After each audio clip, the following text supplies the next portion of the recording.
রাসূল সাল্লাল্লাহু আলাইহি ওয়াসাল্লামের একটা হাদিসের বিপরীত করতে হবে, সেটা হলো ডিঙ্গিয়ে ডিঙ্গিয়ে সামনের কাতারে আসতে হবে। তাই হবে না?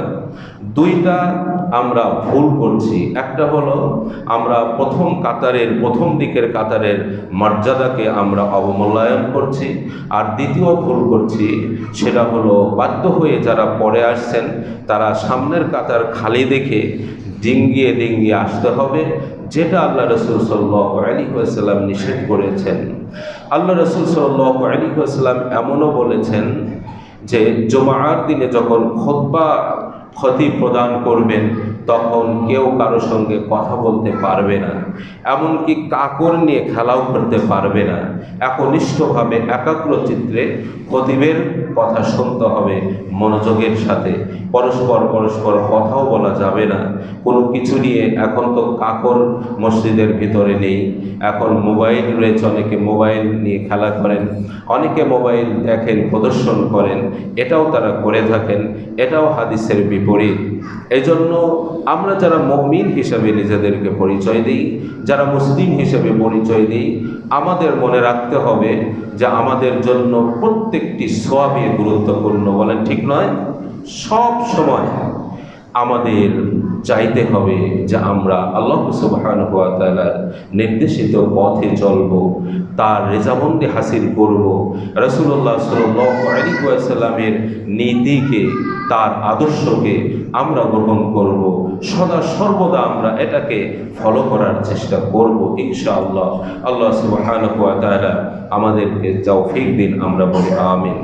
সম্মানিত মুসলিম ভাই এবং বোনেরা, আমরা যারা নিজেদেরকে মুমিন হিসেবে পরিচয় দিই, নিশ্চয়ই আমরা একটা ঘোষণা দিয়েই এই ঈমানের পথে এসেছি। একটা বাক্য, একটা কালিমা আমাদেরকে বলতে হয়, সেটা কি? লা ইলাহা ইল্লাল্লাহ। একটা ছোট্ট একটা বাক্য, লা ইলাহা ইল্লাল্লাহ। এই ছোট বাক্যের ওজন কত! এর শিকড় যেন একেবারে পৃথিবীর নিচ পর্যন্ত রয়েছে, এর শাখা প্রশাখা যেন গোটা আসমান ব্যাপী প্রসারিত। সুবহানাল্লাহি বিহামদিহি। এই একটা কালিমা, এই কালিমা লা ইলাহা ইল্লাল্লাহ বলেছেন আল্লাহ রাসূল সাল্লাল্লাহু আলাইহি ওয়াসাল্লাম। সাফা পাহাড়ের পাদদেশে দাঁড়িয়ে কুরাইশদেরকে যখন বলেছিলেন, ইয়া আইয়ুহান নাস কুলু লা ইলাহা ইল্লাল্লাহ তুফলিহুন। হে মানব জাতি, তোমরা বলো লা ইলাহা ইল্লাল্লাহ। আল্লাহ ছাড়া কোনো সত্য ইলাহা নাই, কোনো সত্য মাবুদ নাই, কোনো উপাস্য নাই, দেবতা নাই, কেউ নাই, কিছুই নাই। আছেন কে? আল্লাহ। তুফলিহুন, তাহলে তোমরা সফল হবে, সফলতা অর্জন করবে। কুরাইশ কাফেরেরা তার এই আহ্বানে কি সাড়া দিয়েছিল? কুরাইশ মুশরিকেরা তার এই আহ্বানে কি সাড়া দিয়েছিল? না, সাড়া দেয়নি। বরং তার আপন চাচা আবু লাহাব তার দিকে পাথর নিক্ষেপ করে বলেছিল, মুহাম্মদ তুমি ধ্বংস হও। তুমি কি এই জন্য ডেকেছো? তাদের মুহাম্মদ সাল্লাল্লাহু আলাইহি ওয়াসাল্লামের প্রতি কোনো আক্রোশ ছিল না, কোনো রাগ ছিল না।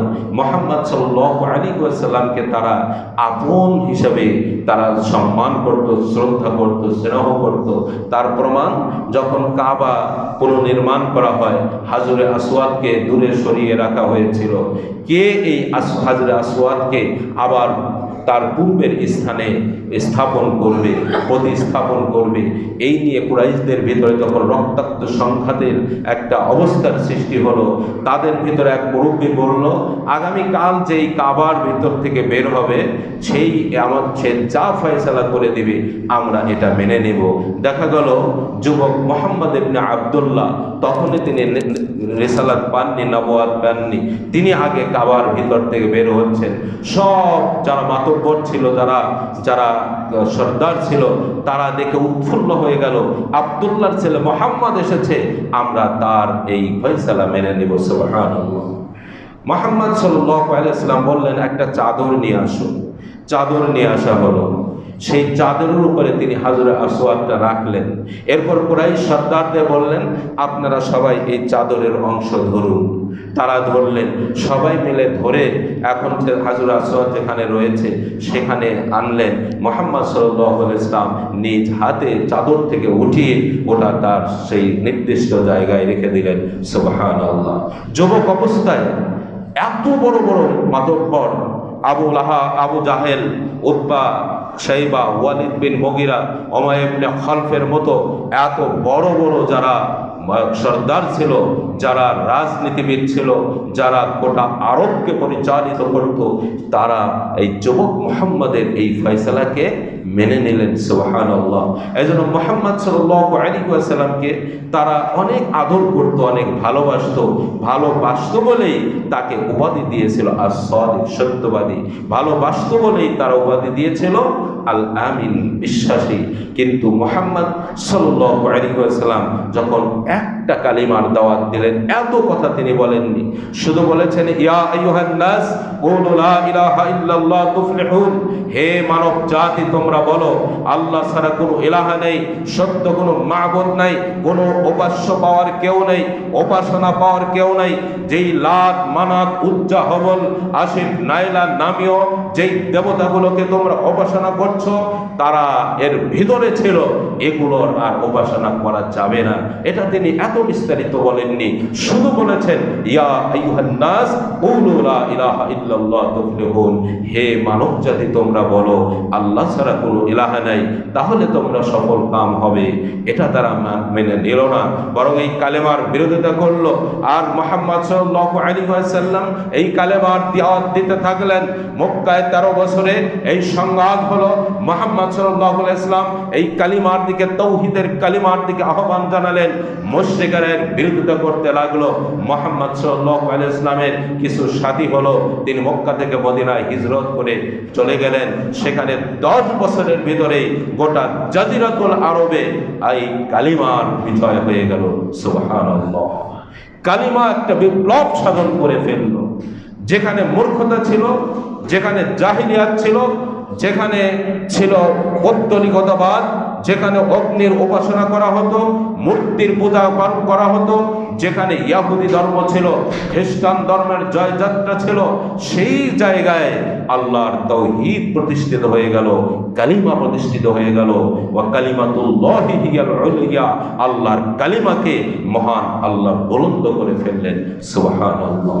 এজন্য মুমিনদের প্রথম কাজ কি? সেটা হলো আল্লাহর তাওহীদে বিশ্বাস স্থাপন করতে হবে।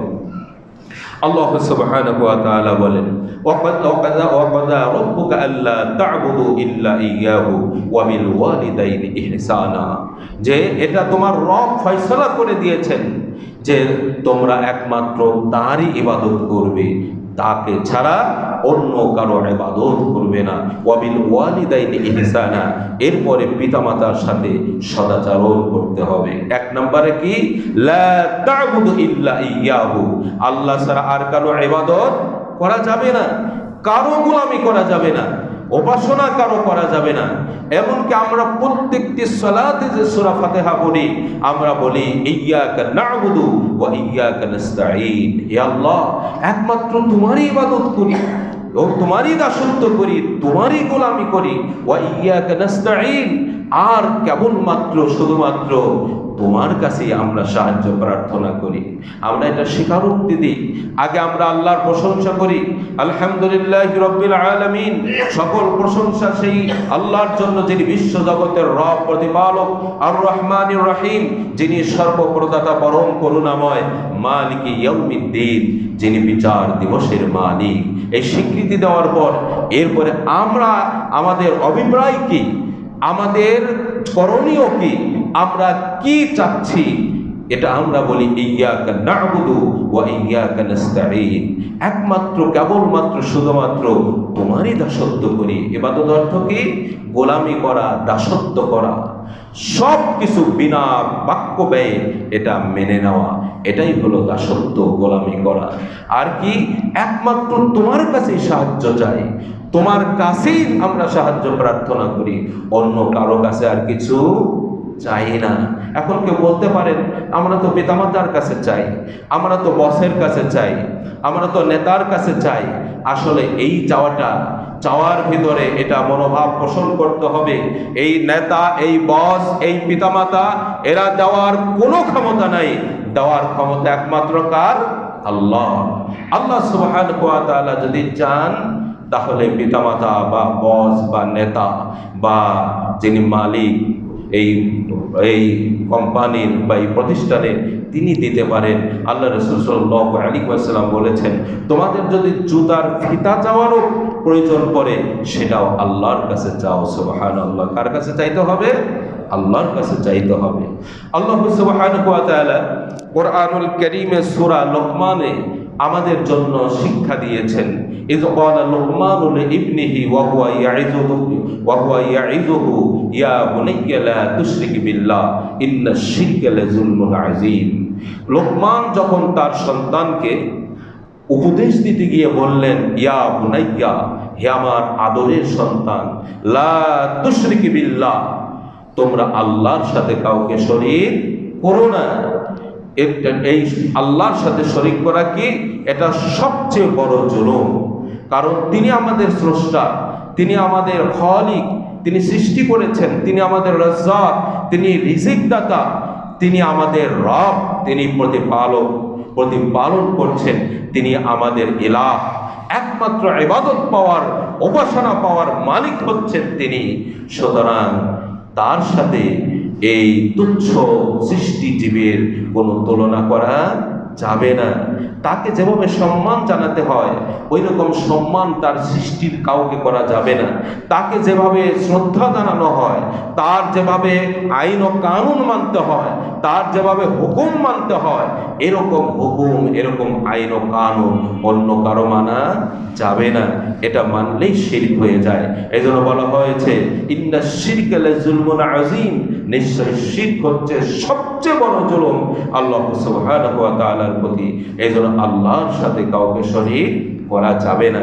এটা মুসলমানদের প্রথম কাজ যে আল্লাহ সুবহানাহু ওয়া তাআলার তাওহীদের উপরে বিশ্বাসী হবে এবং তার সাথে কাউকে শরীক করবে না।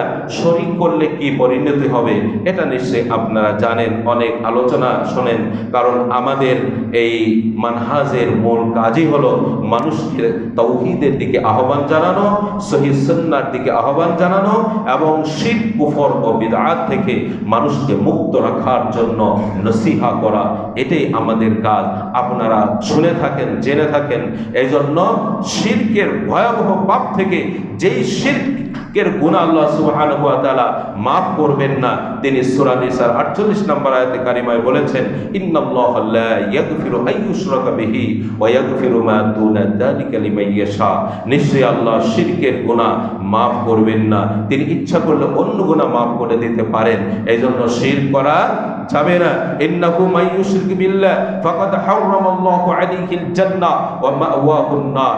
আল্লাহ সুবহানাহু ওয়া তাআলা বলেন, নিশ্চয়ই যে আল্লাহর সাথে শরীক করে, ইন্নাহু মান ইউশরিক বিল্লাহ ফাকাদ হারামাল্লাহু আলাইহিল জান্নাহ, আল্লাহ তার জন্য জান্নাতকে হারাম করে দিয়েছেন। ওয়া মাওয়াহুন নার, তার আবাসস্থল হলো জাহান্নাম।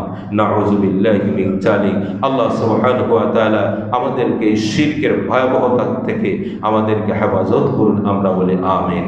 মুসলমানদের দ্বিতীয় করণীয় কি?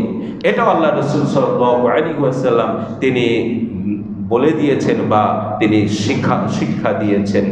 আল্লাহ রাসূল সাল্লাল্লাহু আলাইহি ওয়াসাল্লামের জামানায় তার কাছে এসে যদি কেউ কালিমায়ে শাহাদা পাঠ করত যে আন্নাহু লা ইলাহা ইল্লাল্লাহ ওয়াহদাহু লা শারীকা লাহু ওয়া আশহাদু আল্লা ইলাহা ইল্লাল্লাহ ওয়াহদাহু লা শারীকা লাহু ওয়া আশহাদু আন্না মুহাম্মাদান আবদুহু ওয়া রাসূলুহু, আমি সাক্ষ্য দিচ্ছি আল্লাহ ছাড়া কোনো সত্য ইলাহা নাই, তিনি একক, তার কোনো শরীক নাই। আমি আরো সাক্ষ্য দিচ্ছি মুহাম্মদ সাল্লাল্লাহু আলাইহি ওয়াসাল্লাম আল্লাহর বান্দা এবং তার রাসূল। এই ঘোষণা ধরেন বেলা 11টায় বা 12টায় দিয়েছে। এরপরে বিলাল রাদিয়াল্লাহু তাআলা আনহু সূর্য পশ্চিম আকাশে ঢলে যাওয়ার সাথে সাথে তিনি আজান দিয়ে দিলেন। ওই লোকটির করণীয় কি?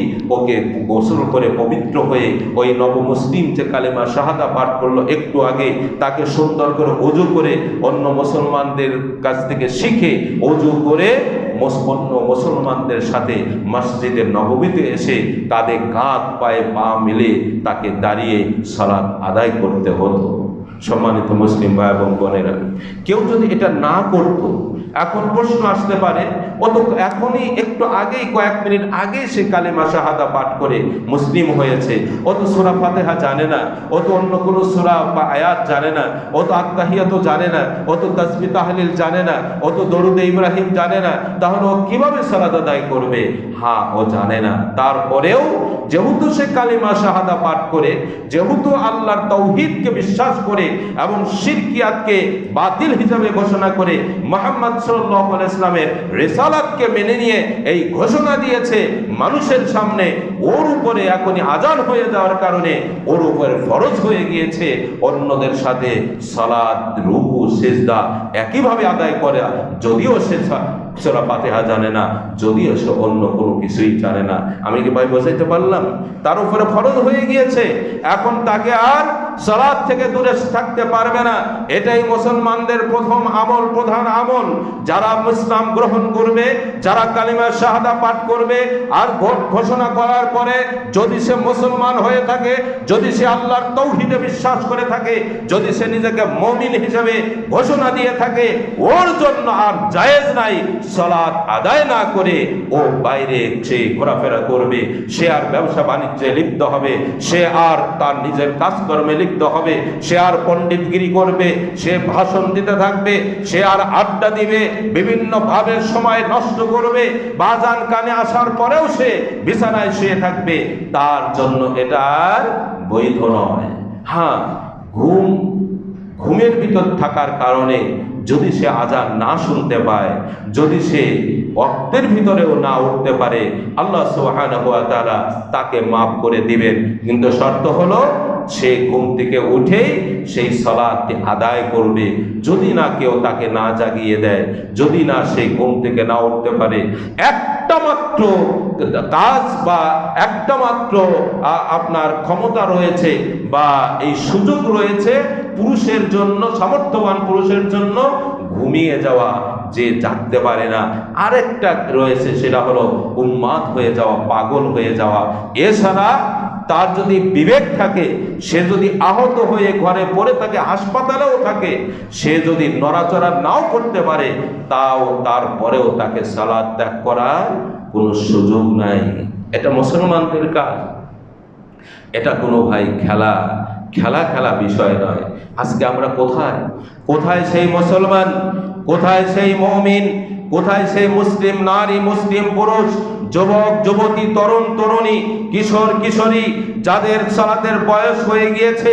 আজকে 5 বার গোটা বাংলাদেশের 3 বা 4 লক্ষ মসজিদ থেকে মাইকের সাহায্যে এই উচ্চ আওয়াজের মাধ্যমে সকলের কানের ভিতরে সালাতের ধ্বনি পড়ছে।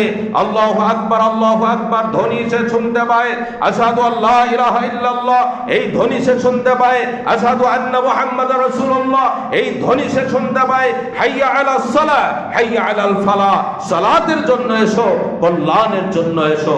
এই ধ্বনি শোনার পরেও অগ্রাহ্য করে সালাতে আসে না, অগ্রাহ্য করে বাড়িতেও সে সালাত আদায় করে না। আসলে সে মুসলমান আর এখন নাই, মুমিন সে নাই, আল্লাহর হুকুমকে অগ্রাহ্য করে ফেলছে। মুয়াজ্জিন সাহেবের এই আজান নয়, একটু আগেই সুললিত কণ্ঠে সালাতের আজান হচ্ছিল। আমি ওই আজানের দিকে তাকিয়েছিলাম, শুনতেছিলাম আর চিন্তা করছিলাম, এত সুন্দর আওয়াজ, এত সুন্দর আহ্বান আল্লাহ সুবহানাহু ওয়া তাআলা আমাদেরকে দিয়েছেন। আর মুসলমান নিজেদেরকে মুসলিম হিসেবে দাবি করি আমরা, আর আমরা খেলায় কাটিয়ে দিচ্ছি। আমাদের কোনো করণীয়ই যেন নাই। আল্লাহ সুবহানাহু ওয়া তাআলা এখনো যে আমাদেরকে গজব দেননি, এখনো যে আমাদেরকে ধ্বংস করছেন না, এটাই আমাদের জন্য অনেক বড় এক দয়া আল্লাহর পক্ষ থেকে। এই জন্য আমি আহ্বান জানাবো, সম্মানিত মুসলিম ভাইয়েরা, সম্মানিতা মুসলিম বোনেরা, আপনারা আর সালাত ছেড়ে দিবেন না। হাসরের ময়দানে আপনারা জানেন অনেকেই, প্রথম যেই আমলের প্রশ্ন করা হবে সেটা হলো সালাত। সালাতে যদি সে পার পেয়ে যায়, অন্য ঘাটেও সে পার পেয়ে যাবে। আর সালাতে যদি সে ধরা খেয়ে যায়, অন্য আমলে সব কিছুতেই, সব ঘাটে সে ধরা খেয়ে যাবে। আল্লাহ সুবহানাহু ওয়া তাআলা বলে দিয়েছেন, ইয়াসআলুনাকা, যে তাদেরকে প্রশ্ন করা হবে, এই যারা অপরাধীদেরকে জিজ্ঞাসা করা হবে, মা সালাকাকুম ফি সাকার, যে তোমরা এই সাকার নামক জাহান্নামে কেন আসলে? ক্বালু লাম নাকু মিনাল মুসাল্লিন ওয়া লাম নাকু নুতঈমুল মিসকিন, তারা বলবে আমরা মুসল্লি ছিলাম না, আমরা সালাত আদায় করি নাই, আর আমরা মিসকিনদেরকে খাদ্য দেই নাই। ইয়াসআলুনাকা আনিল মুজরিমিন মা সালাকাকুম ফি সাকার, অপরাধীদেরকে জিজ্ঞাসা করা হবে, জান্নাতীরা জাহান্নামীদেরকে জিজ্ঞাসা করবে, তাদের ভিতরের এই পর্দা উঠিয়ে দেওয়া হবে, অথবা কোন মুফাসসির বলেছেন ফেরেশতারা জিজ্ঞাসা করবে, যেই করুক না কেন তাদেরকে বলা হবে, মা সালাকাকুম ফি সাকার, এই সাকার নামক জাহান্নামে কেন আসলে? ক্বালু লাম নাকু মিনাল মুসাল্লিন, তখন তারা আফসোস করে বলবে, দুনিয়ায় আমরা মুসল্লি ছিলাম না, আমরা সালাত আদায় করি নাই, আমরা হেলায় খেলায় আমাদের সময়টা কাটিয়ে দিয়েছি। ওয়া লাম নাকু নুতঈমুল মিসকিন, আর আমরা মিসকিনদেরকে খাদ্য দেই নাই। সূরা মুদ্দাসসির পড়ে দেখবেন আরো কিছু কথা তারা বলবে। এই জন্য সালাত সালাত সালাত সালাত ছাড়া কোনো উপায় নাই। করণীয় আরো যে ফরজ আমলগুলো রয়েছে তার ভিতরে সিয়াম, যেটা আমরা রমজানুল মুবারকে রেখেছি, যাকাত, যেটা সামর্থ্যবান যারা তাদের উপরে যাকাত ফরজ, যাকাত তাদেরকে দিতে হবে। আরেকটি হলো হজ, যারা হজ করে তাদেরকে হজ করতে হবে। আরেকটি বিষয় আল্লাহ সুবহানাহু ওয়া তাআলা কোরআনুল কারীমের অনেক জায়গায় বলেছেন, যেটা আমি সূরা বনী ইসরাঈলের থেকে সূরা থেকে আমি তেলাওয়াত করেছি, ওয়াকাদা রাব্বুকা আল্লা তা'বুদু ইল্লা ইয়াহু ওয়া বিল ওয়ালিদাইনি ইহসানা, যে তোমার রব এটা তোমাদের জন্য ফয়সালা করে দিয়েছেন যে তোমরা আল্লাহ ছাড়া আর কারো ইবাদত করবে না। ওয়া বিল ওয়ালিদাইনি ইহসানা, পিতামাতার সাথে সদাচরণ করবে, ভালো ব্যবহার করবে। এটা ফরজে আইন। এটা কি? ফরজে আইন। মাতা পিতার সাথে ভালো ব্যবহার করা, ভালো কথাবার্তা বলা, ভালো আখলাক হওয়া, সম্মান দিয়ে কথা বলা, এটা আল্লাহ সুবহানাহু ওয়া তাআলা ফরজ করে দিয়েছেন।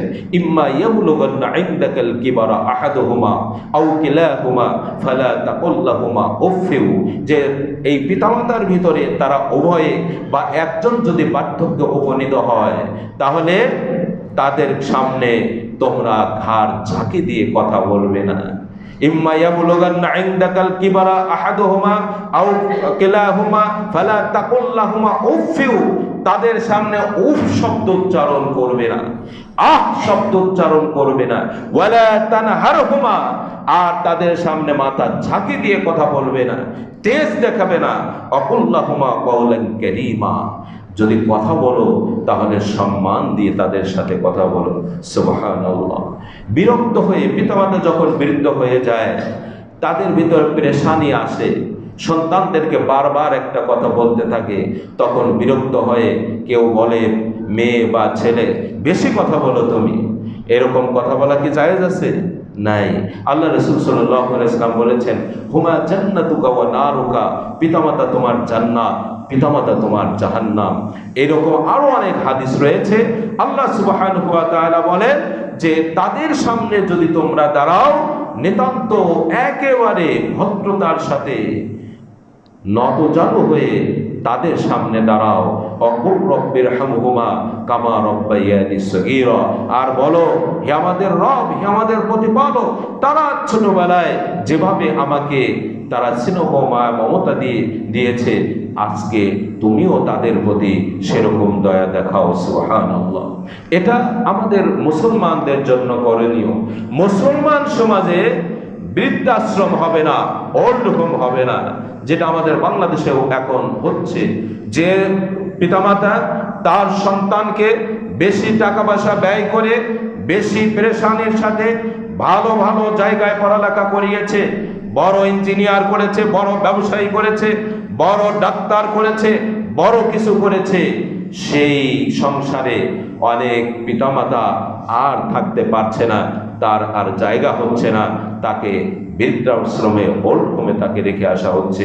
নাউযুবিল্লাহি মিন যালিক। পিতামাতা ছিল তোমার জান্নাতে যাওয়ার সিঁড়ি, পিতামাতা ছিল তোমার জন্য দোয়ার খনি, পিতামাতা ছিল তোমার জন্য আল্লাহর রহমতের একটা ওসিলা।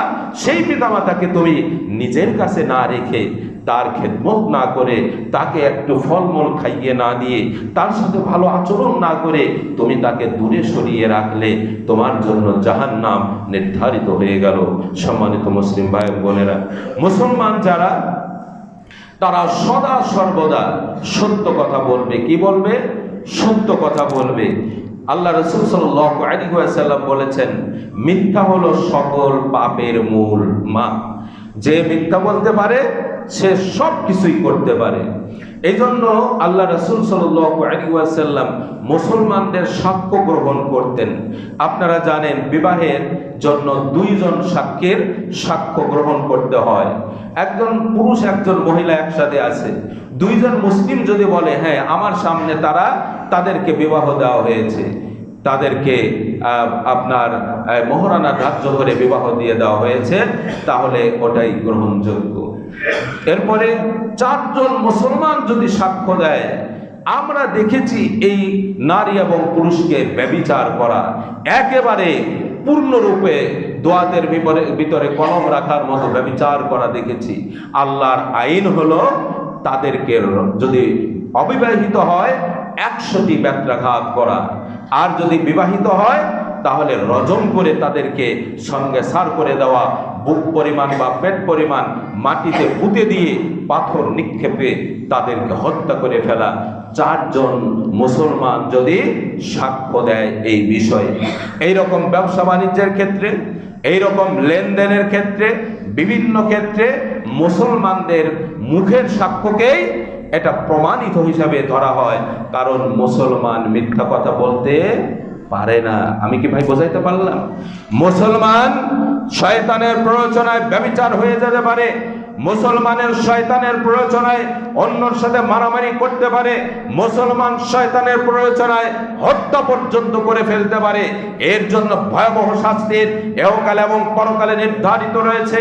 কিন্তু যে মুসলমান হিসাবে নিজেদেরকে পরিচয় দিবে, সে মিথ্যা কথা বলবে না, যদিও তার ফাঁসি হয়ে যায়, যদিও তার নিজের হকটা নষ্ট হয়ে যায়, যদিও সে লাঞ্ছিত হয়, অপমানিত হয়, কিন্তু আল্লাহর ভয়ে সে মিথ্যা কথা বলবে না।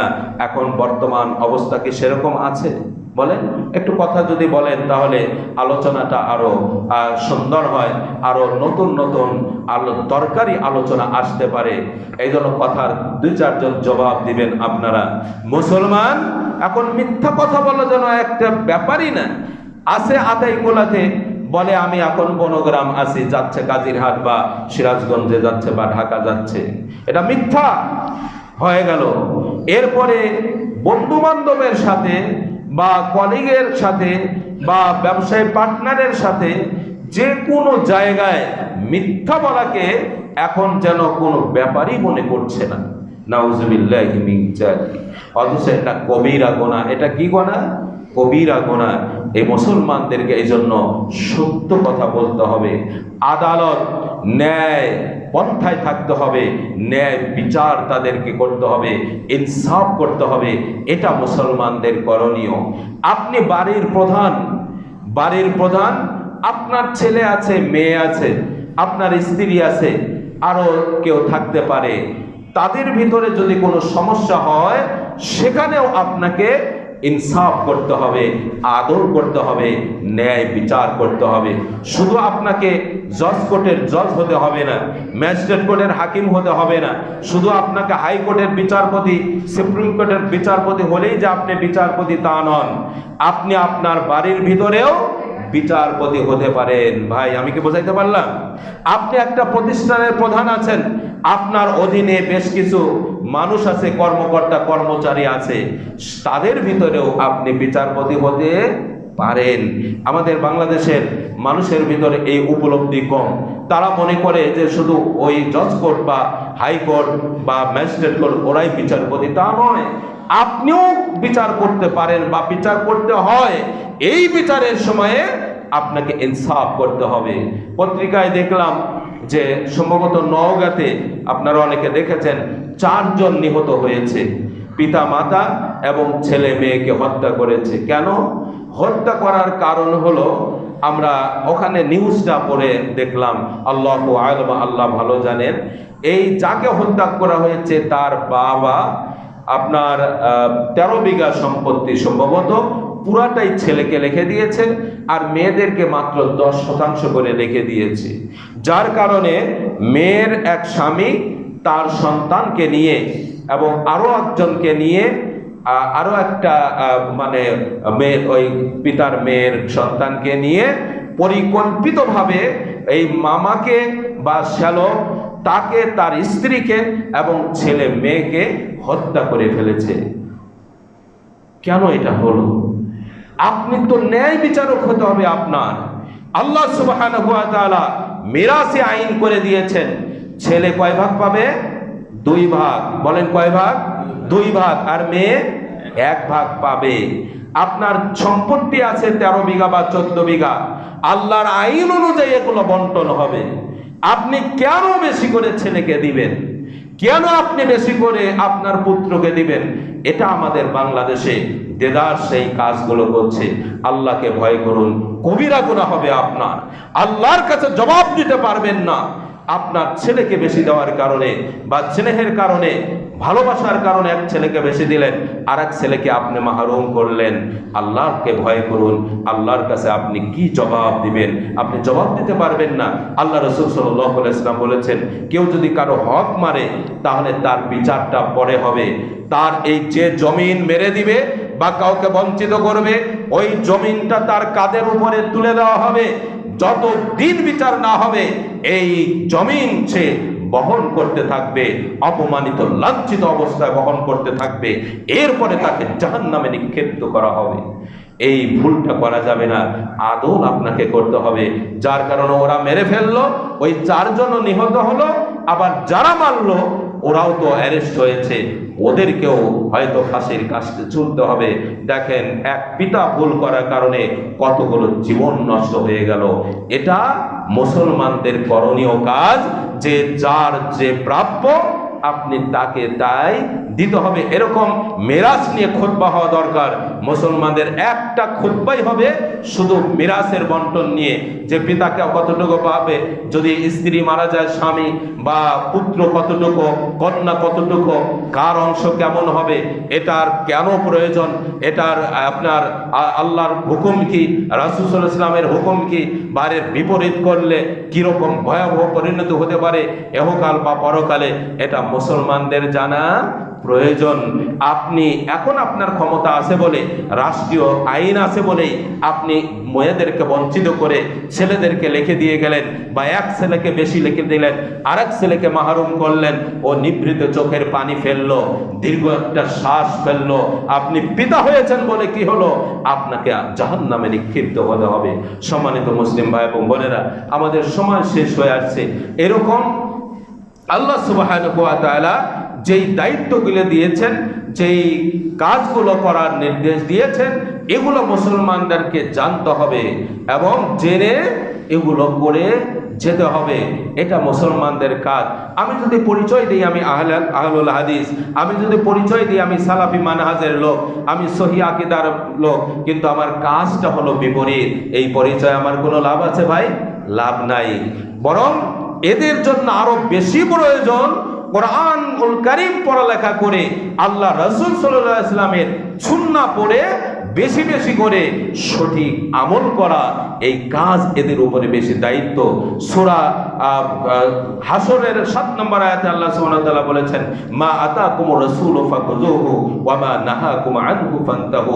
তোমাদের রাসূল তোমাদের জন্য যা দেন তা তোমরা গ্রহণ করো, আর যা থেকে বিরত থাকতে বলেন তা থেকে তোমরা বিরত থাকো। এজন্য রাসূল সাল্লাল্লাহু আলাইহি ওয়াসাল্লামের সুন্নাহকেও আমাদেরকে মেনে চলতে হবে, এটাও মানা আমাদের জন্য প্রয়োজন। আল্লাহ রাসূল সাল্লাল্লাহু আলাইহি ওয়াসাল্লাম তো বলেই দিয়েছেন বিদায় হজের ভাষণে, তারাকতু ফীকুম আমরাইনি লান তাদিল্লু মা তামাসসাকতুম বিহিমা কিতাবাল্লাহি ওয়া সুন্নতি রাসূলিহি।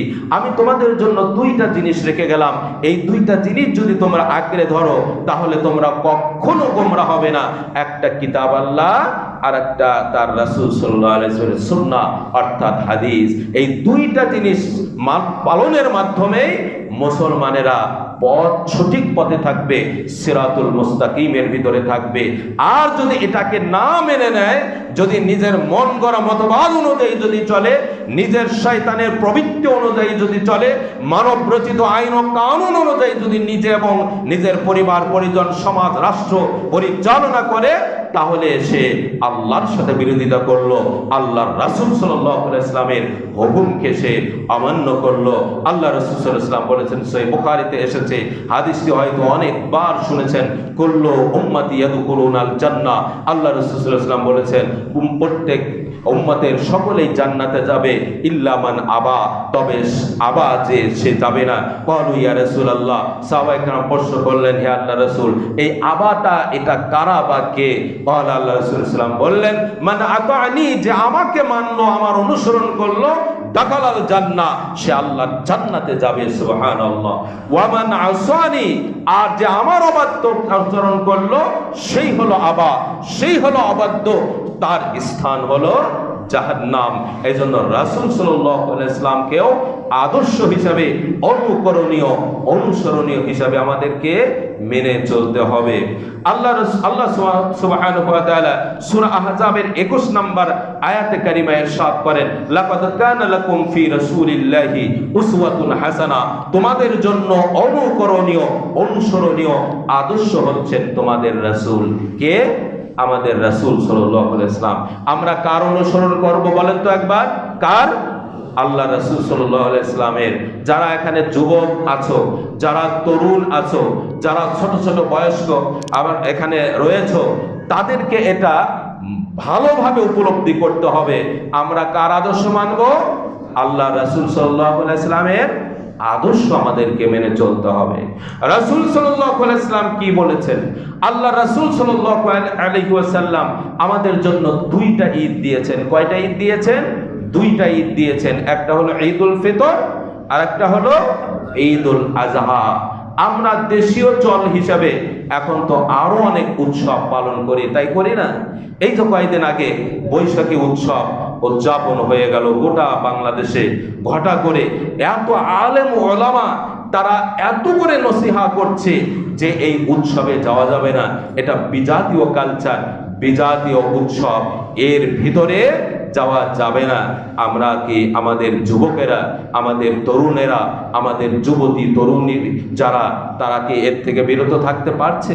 পারছে না। আমি পূর্বে বলেছিলাম, জাহেলিয়াত, নব্য এই জাহেলিয়াত আমাদের ঈমানকে হরণ করার জন্য প্রতিনিয়ত কাজে লিপ্ত রয়েছে। তাহলে বর্জনীয় যেই কাজগুলো, যেটা আল্লাহ সুবহানাহু ওয়া তাআলা এবং তার রাসূল সাল্লাল্লাহু আলাইহি ওয়াসাল্লাম বর্জন করার জন্য বলেছেন, তার এক নম্বরে কি? আল্লাহর সাথে অন্য কাউকে শরীক করা যাবে না। এটা এক নম্বরে বর্জন করতে হবে। যাকে শরীক করলে আল্লাহ সুবহানাহু ওয়া তাআলা অখুশি হন বা শিরক হয়ে যায়, এই কাজটি করা যাবে না। যেমন মাজার পূজা করা যাবে না, পীর পূজা করা যাবে না, দেবতা পূজা করা যাবে না, আল্লাহর ছাড়া অন্য কারো আইন ও কানুন মানা যাবে না, রাসূল সাল্লাল্লাহু আলাইহি ওয়াসাল্লামের নির্দেশিত পথ ছাড়া পৃথিবীর অন্য কোনো মানুষের নির্দেশিত পথ অনুসরণ করা যাবে না। এগুলো সবই শিরকের ভিতরে গণ্য হবে। এর থেকে আমাদেরকে নিজেদের পরহেজ থাকতে হবে। আর হারাম কি? এগুলো সব আল্লাহ রাসূল সাল্লাল্লাহু আলাইহি ওয়াসাল্লাম বলে দিয়েছেন। এজন্য হারাম থেকে আমাদেরকে বেঁচে থাকতে হবে। হারাম কি? আল মাইতাতু আদ-দামু ওয়া লাহমুল খিনজির, হুররিমাত আলাইকুমুল মাইতাতু আদ-দামু ওয়া লাহমুল খিনজির ওয়া মা উহিল্লা লিগাইরিল্লাহ। আল্লাহ তাআলা বলেন যে হারাম করে দেওয়া হয়েছে এদেরকে, যে এই শুকরের গোশত, রক্ত, এগুলোকে হারাম করা, দাম ওয়া লাহমুল খিনজির এবং ওয়া মা উহিল্লা লিগাইরিল্লাহ, আল্লাহর নাম ছাড়া যেগুলো জবাই করা হয় সেগুলোকেও হারাম করে দেওয়া হয়েছে। আর মৃত্যু জন্তু, এগুলোকেও হারাম করে দেওয়া হয়েছে। কোন কোন প্রাণী এগুলো হারাম, এগুলো আল্লাহ সুবহানাহু ওয়া তাআলা এবং তার রাসূল সাল্লাল্লাহু আলাইহি ওয়াসাল্লাম নির্দিষ্ট করে দিয়েছেন। সুতরাং এগুলো খাওয়া যাবে না। আমি একজনের কাছে শুনলাম যে আমাদের দেশের কসাই ভাইয়েরা অনেকে ভালো আছেন আলহামদুলিল্লাহ, গোটা জাতিকে এরকমভাবে দুর্নামের ভাগীদার করা যাবে না। কিছু কিছু লোক তারা নাকি জবাই করার পর তারা ওই গলার ভিতরে ছুরি দিয়ে একটা আঘাত করলে নাকি স্বাভাবিক মৃত্যুবরণের বদলে হঠাৎ করে স্ট্রোক করে সাথে সাথে মারা যায়, এর রক্ত আর বাইরে প্রবাহিত হয় না। এটা যিনি দেখেছেন তিনি এটা বলেছেন। এটা যদি কেউ করে তাহলে সরাসরি হারাম কাজ করবে। ওই রক্ত ভিতরে যখন যাবে তার ওজনটা একটু বেশি হবে। এই জন্য এই খাওয়ার ব্যাপারে অবশ্যই খেয়াল করতে হবে যে আল্লাহর নাম বলে কিনা। আমি পাবনা শহরেই এক জায়গায় কিনতে গিয়ে পরে দেখলাম এটা হিন্দুর দোকান, আমি পরে সেখানে আর কিনলাম না। যাই হোক, এগুলো খেয়াল করতে হবে যে মুসলিম জবাই করে কিনা, আল্লাহর নাম নিয়ে জবাই করে কিনা। আবার অনেকে মুরগি ক্রয় করেন, সেখানে যারা জবাই করে, এখন তো ওরাই জবাই করে ওগুলো বেশ প্রসেসিং করে দিয়ে দেয়। ওই ছেলেটি বা ওই লোকটি সালাত আদায় করে কিনা, ও শিরকের সাথে লিপ্ত কিনা, এগুলো আমাদের খেয়াল রাখতে হবে। ভাই মুসলমান, একটু আপনাকে চেষ্টা করতে হবে। আপনি অর্ডার দিলেন আর আপনার বাড়িতে এসে পৌঁছে গেল, আপনি এগুলো আসলো কোত্থেকে, যে জবাই করেছে যেই কসাই, সে সালাত আদায় করে কিনা, এরপরে মুসলিম কিনা না মুশরিক, এগুলো খেয়াল করতে হবে সম্মানিত মুসলিম ভাই এবং বোনেরা। এই জন্য আল্লাহ রাসূল সাল্লাল্লাহু আলাইহি ওয়াসাল্লাম আমাদেরকে যা দিয়েছেন সেটাকেই মানতে হবে, যা থেকে বিরত থাকতে বলেছেন সেটা থেকে বিরত থাকতে হবে। আমরা যা উৎসব পালন করলাম, এই উৎসবে আমরা মর্মাহত হয়ে পড়লাম যে কি হলো। এই পাবনা এডওয়ার্ড কলেজের যেই বিশাল ময়দান, ওই বিশাল ময়দানে যেই নায়িকাদেরকে আনা হলো, যেই ব্যান্ড সোপাটিকে আনা হলো, যারা নেচে নেচে গান গাইলো, এই গানটা কি সব খ্রিস্টান ছেলে মেয়ে দেখেছে বলেন? আপনাদের প্রশ্ন করছি, সবাই কি হিন্দু ছেলে মেয়ে সেখানে গিয়ে দেখেছে নাকি মুসলিম ঘরের সন্তান? এই পাবনা শহরের, এই পাবনা জেলার তরুণ তরুণী, যুবক যুবতী, কিশোর কিশোরী, এমনকি মধ্যবয়সী অনেকেই গিয়ে এই বিশাল আকারের এই ময়দানকে শুধু ভরিয়েই দেয় নাই, দুই তলা মসজিদের উপরে, ছাদের উপরে, বারান্দার উপরে উঠে ওই ন্যাংটামি আর এই অশ্লীল গানগুলো, বিমানকে হারানোর এই গানগুলো তারা প্রত্যক্ষ করছে এবং আনন্দ পাচ্ছে। নাউযুবিল্লাহি মিন যালিক। কোথায় আজকে আমরা আছি? কোথায় আজকে আমাদের ঈমান? আমি জানি না এই আমাদের এই আহমদ আলী জামে মসজিদে যারা সালাত আদায় করতে এসেছেন, এর ভিতরে কোনো যুবক সেখানে গিয়েছিল কিনা, কোনো তরুণ গিয়েছিল কিনা, কোনো যুবতী, কোনো কিশোরী গিয়েছিল কিনা। কারণ ছোট্ট শহর, একই শহর, আমি জানি না। যদি কেউ যেয়ে থাকে অবশ্যই তাকে খালেস দিলে একনিষ্ঠভাবে আল্লাহ সুবহানাহু ওয়া তাআলার কাছে তওবা করতে হবে। দেখেন মুসলমান, কোথায় আমরা গিয়েছি?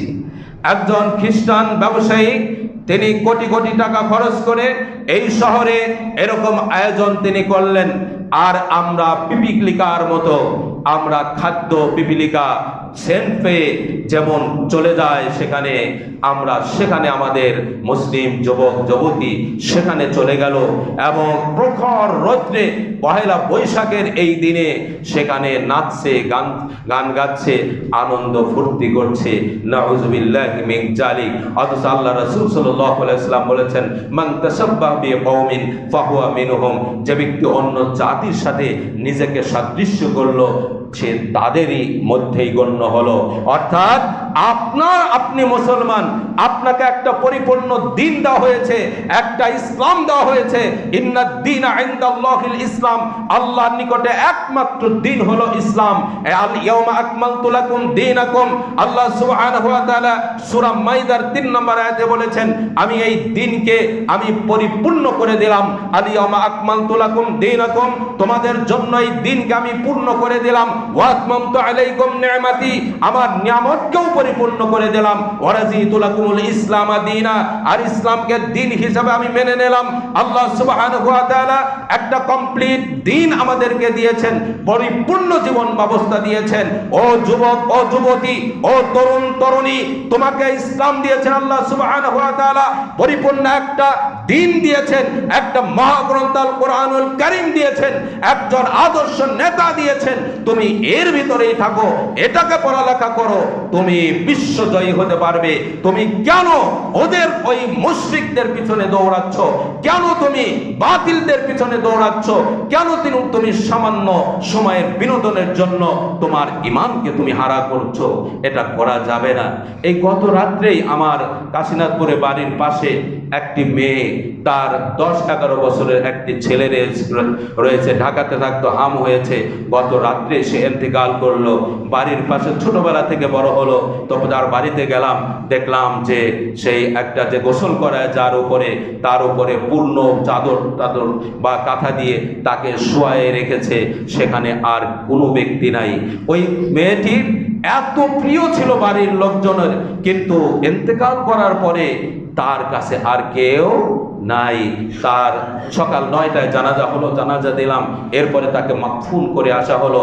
এরকম প্রতিনিয়ত আমাদের নিকট থেকে নিকটজন চলে যাচ্ছে, আমাদের নিকট থেকে প্রতিবেশীরা চলে যাচ্ছে। আমাদের বিবেককে একটু নাড়া দেয় না? আমরা কি একটু উপলব্ধি করতে পারি না যে কখন মালাকাল মাউত আমার কাছে আসবে?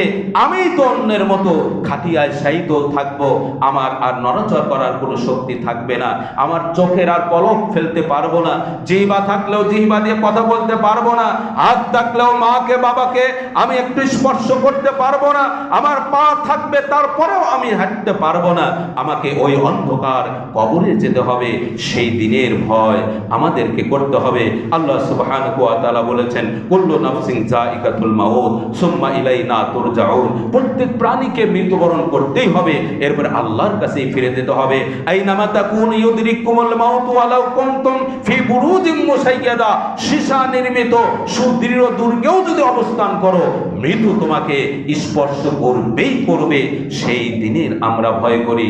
আসুন আমরা মুসলমান হিসাবে আল্লাহ সুবহানাহু ওয়া তাআলার শুকরিয়া আদায় করি। আল্লাহ সুবহানাহু ওয়া তাআলা আমাদেরকে যা করতে বলেছেন, রাসূল সাল্লাল্লাহু আলাইহি ওয়াসাল্লাম যেভাবে আমল করতে বলেছেন, আসুন আমরা সেভাবে আমল করি। আর এই অন্যায় অপকর্ম গর্হিত কাজকর্ম থেকে আমরা বিরত থাকি। আমরা আর ভবিষ্যতে এরকম পাপ কাজে লিপ্ত হব না। আমরা বলে ইনশাআল্লাহ। সবাই বলবেন ইনশাআল্লাহ।